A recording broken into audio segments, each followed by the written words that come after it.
नमस्कार साथियों, स्वागत है आपका आरपीएससी गुरुजी यूट्यूब चैनल पर। आज हम देखेंगे अप्रैल 2025 की अंतर्राष्ट्रीय क्रोनोलॉजी के बारे में। साथियों, हम अभी तक 3 वीडियो बना चुके हैं। पहली वीडियो थी दूसरी वीडियो थी अंतर्राष्ट्रीय परिदृश्य की, तीसरी वीडियो थी राष्ट्रीय परिदृश्य की। यदि आपने ये तीनों वीडियो अभी तक नहीं देखे हैं तो इनके लिंक आपको नीचे कमेंट में मिल जाएंगे, आप अवश्य देखना। आज हम देखेंगे अंतरिक्ष एवं रक्षा प्रौद्योगिकी के बारे में। इसमें देखेंगे साथियों, इसरो ने की स्पेडेक्स मिशन के तहत सफल अनडॉकिंग, सुनीता विलियम्स और बुच विल्मोर की आईएसए से पृथ्वी पर सफल वापसी, विश्व के पहले वाणिज्यिक सैटेलाइट स्कॉट ने काम शुरू किया, तेजस प्रोटोटाइप से अस्त्र मिसाइल का सफल परीक्षण, गोवा शिपयार्ड ने लॉन्च किया स्वदेशी फ्रिगेट तपस्या, इसरो ने बनाया स्वदेशी 32 बिट माइक्रो प्रोसेसर, भारत ने किया स्वदेशी VLSRSAM मिसाइल का सफल परीक्षण। आइए साथियों, शुरू करते हैं। पहला टॉपिक, अंतरिक्ष प्रौद्योगिकी, सुनीता विलियम्स और बुच विल्मोर की आईएसए से पृथ्वी पर सफल वापसी। भारतीय मूल की अमेरिकी अंतरिक्ष यात्री सुनीता विलियम्स और उनके साथ गए बुच विल्मोर 286 दिन के बाद 19 मार्च 2025 को पृथ्वी पर लौट आए हैं। इनके साथ क्रू 9 के 2 और एस्ट्रोनॉट अमेरिका के निक हेग और रूस के अलेक्जेंडर गोर्बुनोव भी अंतर्राष्ट्रीय अंतरिक्ष स्टेशन से पृथ्वी पर वापस आए हैं। आईएसएस से इन अंतरिक्ष यात्रियों को स्पेसएक्स के ड्रैगन कैप्सूल के द्वारा पृथ्वी पर लाया गया, जो 19 मार्च 2025 को फ्लोरिडा के तट पर स्प्लैश डाउन हुआ। स्पेसएक्स का ड्रैगन अंतरिक्ष यान क्रू 10 टीम को आईएसएस पर लेकर गया था, यानी इंटरनेशनल स्पेस स्टेशन पर लेकर गया था, जिसमें नासा के एन्नी मैकक्लेन व निकोल एयर्स, जापान के ताकुया ओनिशी और रूस के किरिल पेस्कोव शामिल थे। स्पेसक्राफ्ट ड्रैगन को स्पेसएक्स के फाल्कन 9 रॉकेट द्वारा 16 मार्च 2025 को केप कैनेडी स्टेशन से प्रक्षेपित किया गया था। नासा के अनुसार सुनीता विलियम्स और बुच विल्मोर ने अपने मिशन के दौरान 12,13,47,491 मील की यात्रा की और अंतरिक्ष में 286 दिन बिताए और पृथ्वी के चारों ओर 4576 परिक्रमाएं पूरी की। हेग और गोर्बुनोव ने अपने मिशन के दौरान 7,25,53,920 मील की यात्रा की, अंतरिक्ष में 171 दिन बिताए और पृथ्वी के चारों ओर 2736 परिक्रमाएं पूरी की। सुनीता विलियम्स और बुच विल्मोर बोइंग और नासा के 8 दिन के joint crew flight test mission पर 6 जून 2024 को बोइंग के स्टारलाइनर अंतरिक्ष यान से अंतर्राष्ट्रीय अंतरिक्ष स्टेशन पर गए थे। इस मिशन का उद्देश्य बोइंग के स्टारलाइनर स्पेसक्राफ्ट की एस्ट्रोनॉट्स को स्पेस स्टेशन तक ले जाकर वापस लाने की क्षमता को टेस्ट करना था। बोइंग स्टारलाइनर अंतरिक्ष यान में तकनीकी खराबी के कारण दोनों अंतरिक्ष यात्री वहां फंस गए। निक हेग और अलेक्जेंडर गोर्बुनोव 29 सितंबर 2024 को अंतरिक्ष स्टेशन पर पहुंचे थे।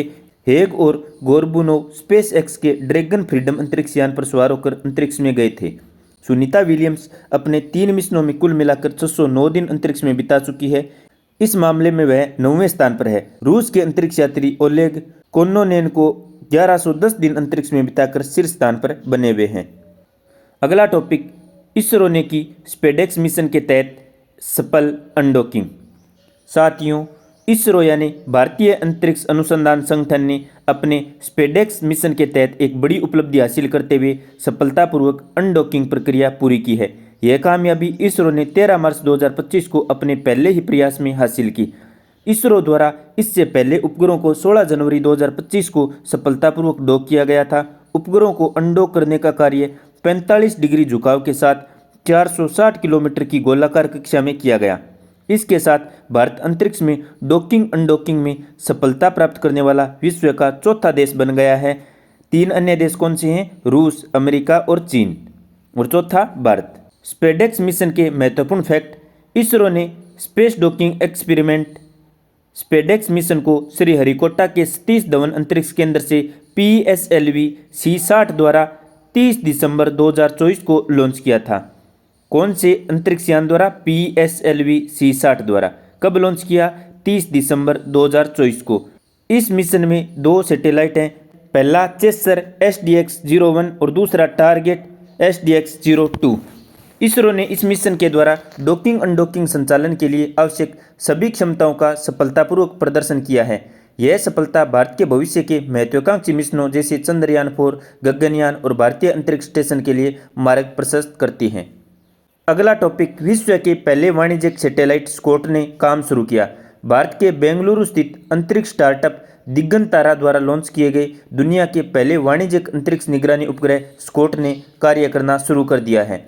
यह उपग्रह 14 जनवरी 2025 को स्पेसएक्स के ट्रांसपोर्टर 12 रॉकेट से लॉन्च किया गया था। स्कॉट का पूरा नाम क्या है? Space camera for object tracking. SCOT क्या है? बेंगलुरु की अंतरिक्ष स्टार्टअप कंपनी दिगंतरा का दुनिया का पहला वाणिज्यिक अंतरिक्ष निगरानी उपग्रह है। स्कॉट उपग्रह ने 9 मार्च 2025 को दक्षिणी अमेरिका के ऊपर से गुजरते हुए पहली तस्वीर भेजी, जिसमें अर्जेंटीना की राजधानी ब्यूनस आयर्स को दिखाया गया था। स्कॉट के बारे में, इस उपग्रह को सूर्य समकालिक कक्षा में स्थापित किया गया है। इसका उद्देश्य अंतरिक्ष सुरक्षा को बढ़ाना और अंतरिक्ष यातायात प्रबंधन को अनुकूलित करना है। यह उपग्रह पृथ्वी की निचली कक्षा LEO में स्थित वस्तुओं पर नजर रखेगा, जिसमें अंतरिक्ष में तैरने वाले मलबे जैसे कि उपयोग में न आने वाले मानव निर्मित वस्तुएं, प्रयुक्त उपग्रह, रॉकेट के पुर्जे आदि शामिल हैं। दिगंतरा के CEO कौन हैं? अनिरुद्ध शर्मा। अगला टॉपिक, रक्षा प्रौद्योगिकी। तेजस प्रोटोटाइप से अस्त्र मिसाइल का सफल परीक्षण। ADA ने स्वदेशी रूप से विकसित की एयर टू एयर अस्त्र मिसाइल का सफल परीक्षण LCA तेजस MK-1 के प्रोटोटाइप लड़ाकू विमान से किया। ADA का पूरा नाम क्या है? Aeronautical development agency.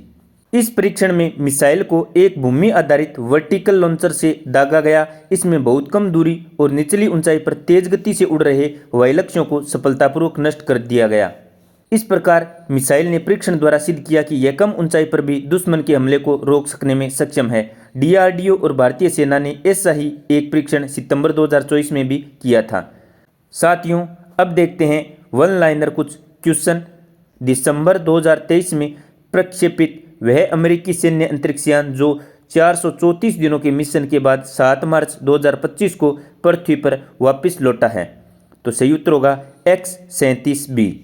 अगला प्रश्न, चंद्रयान-3 के लैंडर विक्रम के किस पेलोड ने पहली बार चांद के दक्षिण ध्रुव की सतह का तापमान मापन किया है? तो सही उत्तर होगा चेस्ट यानी चंद्र सरफेस थर्मोफिजिकल एक्सपेरिमेंट। अगला प्रश्न, स्पेसएक्स के फाल्कन 9 रॉकेट से 15 जनवरी 2025 को लॉन्च अमेरिकी निजी कंपनी फायरफ्लाई एरोस्पेस के किस अंतरिक्ष यान ने 2 मार्च 2025 को चांद के पूर्वोत्तर में सफल लैंडिंग की है? तो सही उत्तर होगा लूनर लैंडर ब्लू गोस्ट। अगला प्रश्न, केंद्र सरकार ने चंद्रयान-5 मिशन को मंजूरी दे दी है, जिसमें 250 किग्रा का रोवर भेजा जाएगा। इस मिशन में सहयोगी देश कौन होगा? तो सही उत्तर है जापान। अगला प्रश्न, कोच्चि रिफाइनरी में भारत पेट्रोलियम कॉरपोरेशन कितनी शक्ति के फ्लोटिंग सौर ऊर्जा संयंत्र का उद्घाटन 22 मार्च 2025 को किया गया? तो सही उत्तर होगा 3.2 मेगावाट। अगला प्रश्न, इसरो ने अंतरिक्ष प्रौद्योगिकी को आगे बढ़ाने के लिए Shri S Ramakrishnan centre of excellence in fluid and thermal science research का उद्घाटन 17 मार्च 2025 को कहाँ किया है? तो सही उत्तर होगा IIT मद्रास में। तो साथियों, अंतरिक्ष एवं रक्षा प्रौद्योगिकी में इतना ही। अगले वीडियो में देखेंगे हम आर्थिक परिदृश्य के बारे में। आपको वीडियो कैसा लगा नीचे कमेंट में अवश्य बताएं। यदि आपने अभी तक YouTube चैनल को सब्सक्राइब नहीं किया है तो सब्सक्राइब अवश्य करें। धन्यवाद। जय हिंद, जय भारत।